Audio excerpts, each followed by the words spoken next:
विश्वस्तरीय पुरी सहर खूब शीघ्र हेब महानगर।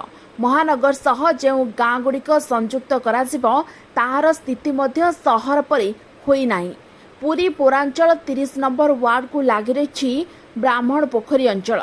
ब्राह्मण पोखरी प्रकल्प प्राथमिक विद्यालय को छात्र छात्री माने जीवापाई पंकुआ खालुआ रास्ता रही।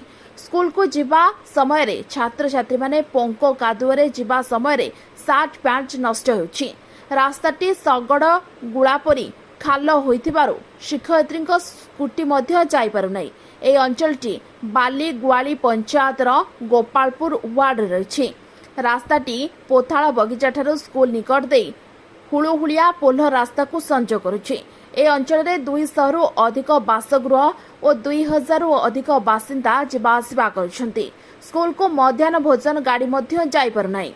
ए संपर्क में अंचलवासी पुरी सदर ब्लॉक वीडियो को अभियोग करथिले मध्य से कर्णपात करुनांती। आगामी 2 सप्ताह मध्य जदि ए रास्ता वीडियो निर्माण न करती तेबे अंचलवासी सह पुरी आम आदमी पार्टी आंदोलन रास्ता धरिबो बोली चेतावनी दैछन्ती। पुरीरू सुधांशु करंग रिपोर्ट ओटी लाइव। अधिक खबर देखिया पई ओटी लाइव को सब्सक्राइब करंतु एवं ए खबर टी को अधिक शेयर करंतु।